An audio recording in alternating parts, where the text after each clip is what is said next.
Быйылкы жылдын 3 айында эле салык кызматы болуп көрбөгөндөй көрсөткүчкө жетти. Мекеме белгилегендей, планды 1,3 миллиард сомго ашыгы менен аткарышып 54 миллиард 589,3 миллион сом салык жана камсыздандыруу төгүмдөрүн чогултту. Салык тармагындагы мындай өсүү ишкерлердин кассалык көзөмөл машиналарын колдонуп жатканынын натыйжасы. Буга кошумча быйылкы эле жылы эл аралык компаниялар дагы салыкты төлөп башташты. Алар төлөмдөрдү Google Air салык кызматы аркылуу жүргүзүп жатышат. Бул ыкма эң ириде коррупцияга бөгөт койсо, дагы бир жакшы жери бул бюрократияны жоюуда. Салык кызматындагы жетишкендиктер тууралуу кесиптешим Салават Эркатаева кененирээк айтып берет. Салам көрөрман. Салык кызматы ушул жылдын 3 айында эле салык төлөмдөрүн эселеп чогултту. Мекеме бул жакшы жыйынтыкка кантип жетти? Ишкерлер үчүн дагы да кандай шарттар каралууда? Дал ушулар тууралуу бүгүн биз сиздерге айтып бермекчибиз. Андыктан алдыдагы мүнөттөрдө биз менен болуңуз.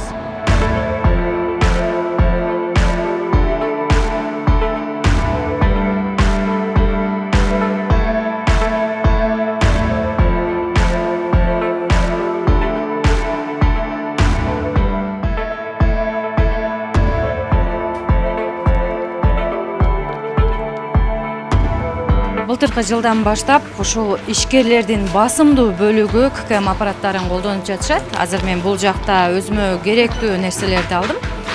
Азыр ККМ аппараты мага чек чыгарып бериши керек.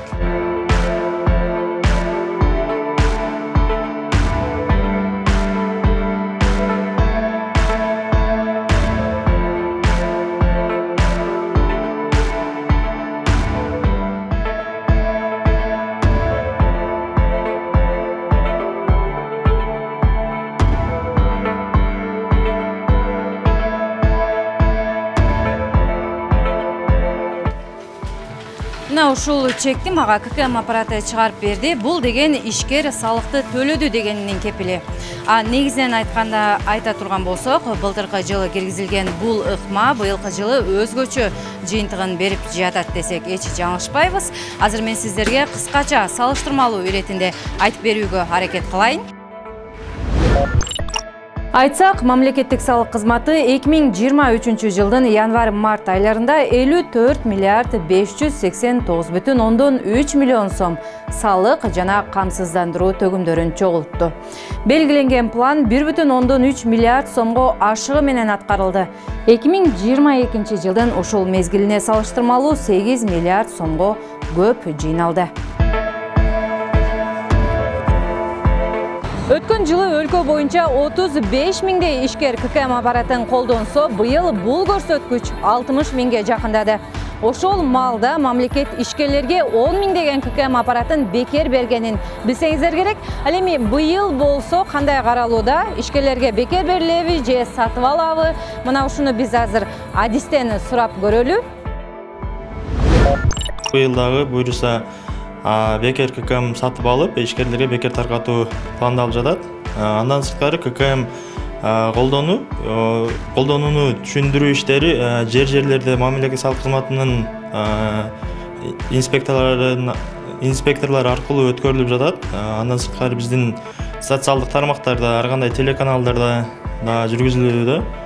Бул жерде ар кандай факторлор бар. Мисалы, банктар бекер берип атат, мамлекеттик салык кызматынан бекер берилди, кичи субъекттерге мобильное приложение ККМ деген ар кандай тармактардагы ККМдер бар, телефонго орнотуп иштетүү. Алар дагы иштетип атышат. Салык төлөөчүлөрдүн катарын кыргыз ишкерлери гана эмес, чет өлкөлүк компаниялар дагы толуктап жатат. Алар салыктарды онлайн түрдө тапшырууда. Ал үчүн Google-га салык кызматы иштеп жатат. Бул үчүн салык кызматы VAT Check-it салык Check-it сайтын иштеп чыккан. Дал ошол жерге эл аралык компаниялар кирип, арыздарын тапшырып, тиешелүү пункттарды толтурушу зарыл.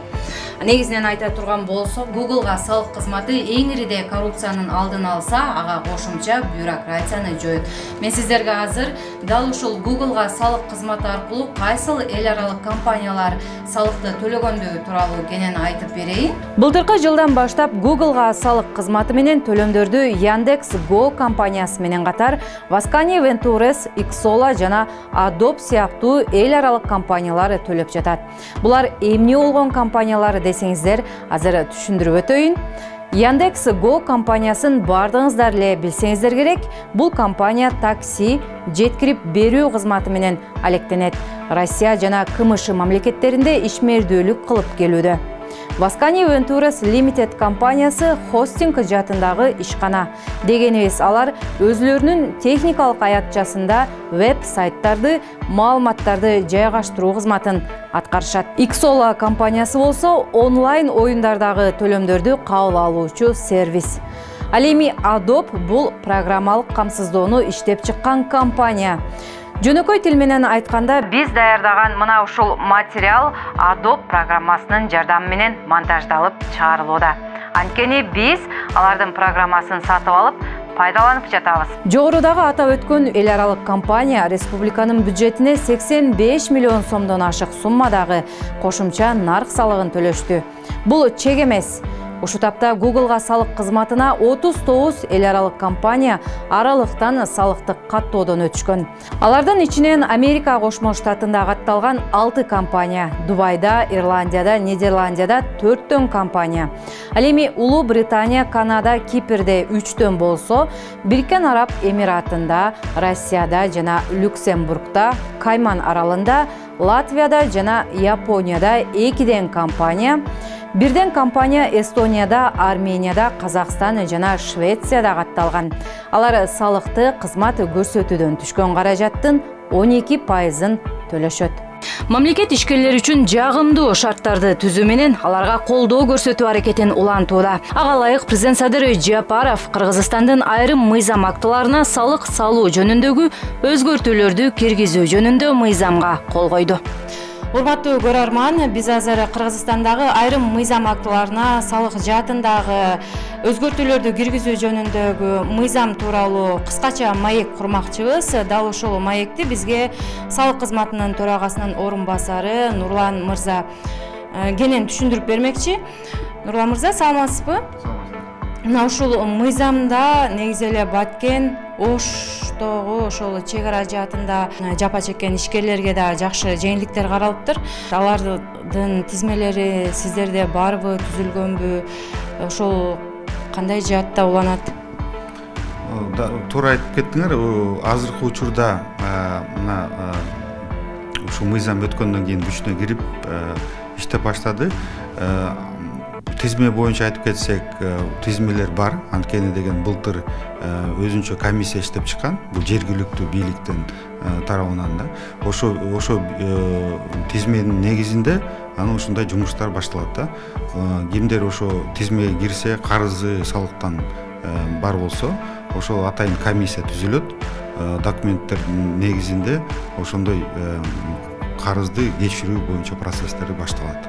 Мыйзамда дагы бир белгилөө кетчү нерсе бар экен. Бул 8 миллион сомдук обороту болгон ишкерлерге да жеңилдиктер каралып жатат да. 8 миллион бул деген жылдык жүгүртүүсү да болот.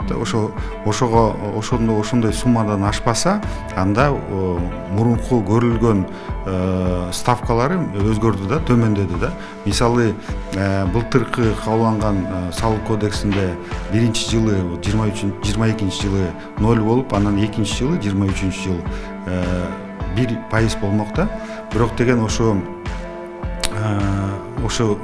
ставкалары өзгөрүп, азыркы учурда ставкасы 0 болуп калды да. Бул деген убактысыз болот да. Ошо жанагы 1 жыл эмес, канча иштесе ошончо жанагы ушу порогду ашмайынча ошондой нулевой ставка кала берет да. 0,1% болсо, бул жанагы базарларда иштеген биздин ошо жеке ишкерлерге да. Ал деген жанагы жылдык жүгүртүүсү 100 миллионго ашпаса, анда ошо ставка менен колдонсо болот. 0,1%. Өзгөрүүлөр болгондо ставкалар, мисал айтканда, бул жанагы коомдук тамак аш жайга дагы ставкалар төмөндөтүлгөн да. Мисалы, мурун 8% төлөсө, азыркы учурда ал деген Бишкек Ошто 6% төлөнөт. Бул деген жанагы накталай төлөм болсо, накталай эмес болсо, анда 4% болот да. Нурлан мырза, рахмат сизге маек куруп бергениңиз үчүн. Урматтуу көрөрман, биз болсо салык жаатындагы маалыматтарды сизге жеткирүүнү улантмакчыбыз. Азыр кезектеги видеого көңүлүңүздөрдү бурабыз. Коомдук тамактануу кызматтары үчүн киреше төлөмү чектөөсүз. Бишкек жана Ош шаарларында 6% накталай түрдө, 4% накталай эмес формада. Ал эми башка аймактагыларга 4% накталай түрдө, 2% накталай эмес формада. Креативдүү индустриялар паркынын резиденттери үчүн 2023 жана 2024 жылдары 0,5%, 2025 жана 2026 жылдары 1%, 2027 жылдан 2%тан төлөп башташат. ККМ аппараттарын өлкөдөгү бардык ишкерлер колдонсо, анда товар жүгүртүүнүн көмүскө бөлүгү ачыкка чыгат. Мамлекет товар жүгүртүүгө реалдуу баа берип, маалыматты анализ кыла алат. Бул деген Кыргызстанга кошумча инвестиция тартууга мүмкүнчүлүк берет. Аны менен катар Кыргызстандын экономикасы алдыга дагы да өр алары бышык. Урматтуу көрөрман, биз сиздерге салык кызматындагы өсүүлөр тууралуу айтып берүүгө аракет кылдык. Сиздердин кызматыңыздарда мен Салабат Эркетаева болдум. Көрүшкөнчө.